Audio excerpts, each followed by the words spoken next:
नमस्कार, आप देख रहे हैं ब्रेकिंग बिहार। अभी हमारे साथ है जदयू एमएलसी रामेश्वर महतो। मुख्यमंत्री नीतीश कुमार की एक बड़ी जीत। जी हां, पटना हाईकोर्ट ने जातीय जनगणना जिसे लेकर के कई महीनों से राजनीति चल रही थी, मुख्यमंत्री नीतीश कुमार लगातार इसको कराने के पक्षधर रहे हैं। 500 करोड़ रुपया भी उन्होंने जारी कर दिया था। पहले चरण में जब मकानों की गिनती होनी थी वो गिनती भी हो गई। दूसरे चरण में लोगों के घर में जाकर के जो कुछ जानकारियां जुटानी थी, जाति से लेकर के आए तमाम जो बातें थी, उसमें सरकार काफी आगे बढ़ गई थी। लेकिन फिर जब मामला कोर्ट में चला गया, उसके बाद कोर्ट ने इस पर रोक लगा दिया। लेकिन आज पटना हाईकोर्ट ने क्लियर कर दिया है कि यहाँ पर बिहार में जातीय जनगणना सरकार करा सकती है। मुख्यमंत्री नीतीश कुमार की, जदयू की, आप कह सकते हैं महागठबंधन की एक बड़ी जीत, बीजेपी के लिए एक झटका। रामेश्वर महतो जी हमारे साथ, जदयू एमएलसी। महतो जी, क्या कहेंगे इसको लेकर के जो राजनीति चल रही थी? सबसे पहले तो हम जो है कोर्ट का जो आदेश है उसका सम्मान करते हैं, उनका स्वागत करते हैं। जिस प्रकार से भाजपा के लोगों ने षड्यंत्र के तहत जातिगत जनगणना को रोकने के प्रयास कर रहे थे, वो आज विफल रहे, आज वो हार गए। और बिहार के मुख्यमंत्री के साथ साथ बिहार में जो भी दबे कुचले समाज के लोग हैं, जो चाह रहे थे कि जातिगत जनगणना हो और हमारी भी संख्या गिनी जाए, उनकी आज जीत हुई है।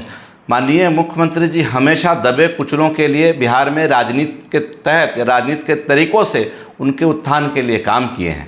और आज मुख्यमंत्री जी की जीत है, बिहार की जनता, दबे कुचले समाज की जीत है, जो आज कोर्ट के आदेश आए हैं। सर चलिए मान लिया जाए कि जीत है, लेकिन अगर काम हो, आप देख सकते हैं आज़ादी के बाद से जाति आधारित, चूंकि बिहार में तो खास करके पूरे देश में जाति आधारित जो चुनाव होते हैं इससे इनकार नहीं कर सकते हैं, लेकिन आज भी जातियों की क्या स्थिति है? आरक्षण दिया गया, तमाम प्रयास किया जा रहा है, तो क्या इस पर राजनीति नहीं हो रही है सर? देखिए, सबसे पहला तो जो विकास की बात हम करें, बिहार की उन्नति की बात करें, तो माननीय मुख्यमंत्री जी ने किसी जाति के आधार पर बिहार का विकास नहीं किया है। मुख्यमंत्री का जो विकास मॉडल है सभी जाति सभी धर्म के लिए है। लेकिन जहाँ तक बात है, जाति तो है और जात में हमारा देश बटा हुआ भी है, ये भी सत्य है। साथ ही मुझे ये कहना है कि जो जाति आज पिछड़ा हुआ है, जो आज जिनकी आर्थिक स्थिति ठीक नहीं है, आज उनकी जनगणना हो। जहां हम देख रहे हैं कि हम जानवरों की जनगणना कर रहे हैं, हम पेड़ पौधों की गणना कर रहे हैं, तो उनकी भी गणना हो, हमारे मुख्यमंत्री जी की मंशा थी और इसीलिए उन्होंने करवाया। उन्होंने पहले तो केंद्र सरकार से आग्रह किया, पूरी की पूरी टीम, बिहार का सर्वदलीय टीम केंद्र सरकार के पास गई, लेकिन केंद्र सरकार के पास किसी भी काम के लिए, खास करके किसी भी मुद्दा, विकास के मुद्दा के लिए कोई उनके पास समय नहीं है। केंद्र सरकार ने जब नहीं करवाया तो मुख्यमंत्री जी ने अपने व्यवस्था से सर्वदलीय बैठक करा के बिहार में जातीयगत जनगणना कराने का फैसला किया, जिसको भाजपा के लोगों ने षड्यंत्र की तरह रुकवाने की कोशिश की। षड्यंत्र क्या सर? इसमें तो कोई भी आदमी कोर्ट में जा सकता है। कोर्ट ने उस समय स्टे लगाया, आज कोर्ट ने फिर ऑर्डर दे दिया। हाँ, कहीं ना कहीं उसमें भाजपा के लोगों की मिलीभगत थी।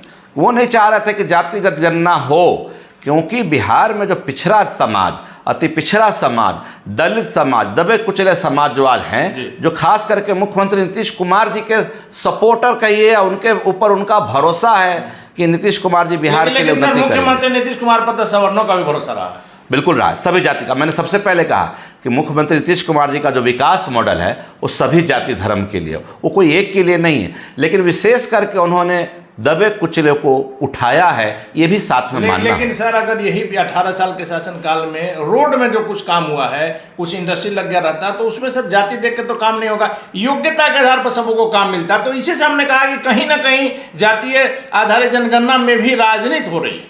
देखिए, सबसे पहले तो आपने बात करा कि रोड बना। मैं कहता हूँ 2005 में जब मुख्यमंत्री जी आए, सत्ता संभाले, अनिल जी, मैं भुतभोगी हूँ। बिहार से दिल्ली पढ़ने के क्रम में मैं गया था और दिल्ली में बिहारी कह के बहुत अपमानित किया जाता था। ये 90 के दशक की बात है और आज हम वही बिहारी है, वही बिहार है।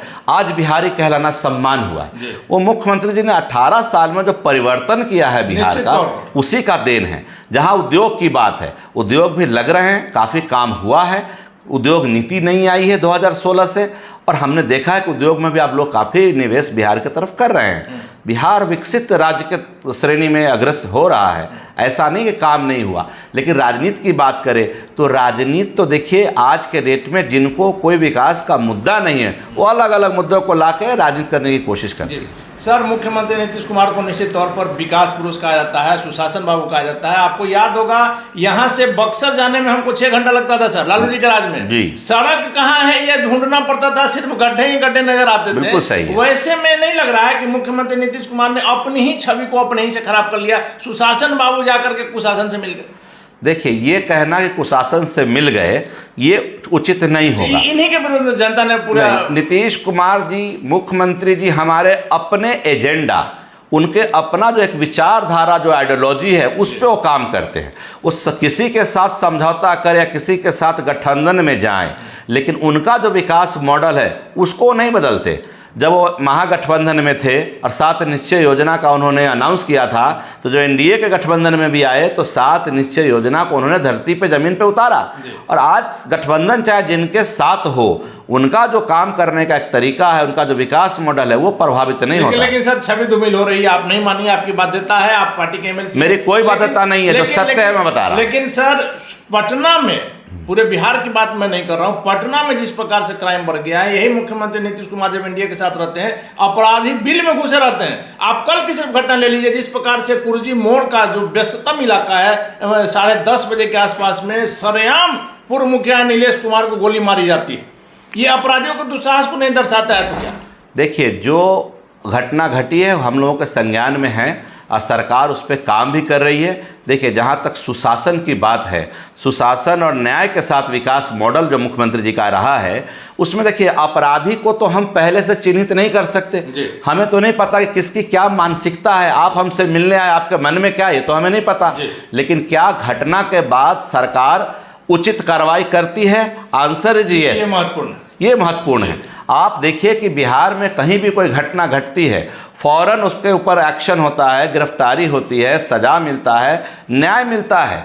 लेकिन वहीं मैं ये भी कहना चाहूँगा अनिल बाबू कि आज वहीं बगल का हमारा राज्य है मणिपुर, 3 महीनों से जल रहा है। बेटियों की इज्जत लूटी जा रही है, छोटे छोटे बच्चों की हत्याएं हो रही हैं, लोग अपना राज्य छोड़ने पे मजबूर हैं, दूसरे राज्यों में जाकर शरण लिए हुए हैं। आज जो है शेल्टर में लोग रह रहे हैं। तो क्या वहाँ के जो मुख्यमंत्री हैं भाजपा के, उनको नहीं चाहिए था बर्खास्त करें? केंद्र सरकार को नहीं चाहिए था कि वहाँ राष्ट्रपति शासन लगाए? क्या माननीय प्रधानमंत्री जी के पास समय नहीं मिला 3 महीनों में कि एक बार घूम के जाके देख लें? तो देखिए, एक तो नेशनल चैनल, कुछ मीडिया, में सबका नाम नहीं लेता, कुछ मीडिया का एजेंडा है कि बिहार में एक छोटा सा घटना घटे तो केंद्र लेवल पे बड़ा राष्ट्र लेवल का न्यूज बना देते हैं। मैं एक बात आपको और आज याद दिलाना चाहता हूं, आपके माध्यम से जनता को भी कहना चाहता हूं। हमारे यहाँ एक ब्रिज गिर गया, पुल गिर गया, पैसे की क्षति हुई। मुख्यमंत्री जी ने कार्रवाई का आदेश भी दिया और जो ठेकेदार थे उन्होंने जिम्मेवारी भी ली कि मैं अपने खर्चे पे पुल को बनाऊंगा। लेकिन कोई आदमी का निधन नहीं हुआ, कोई मरा नहीं।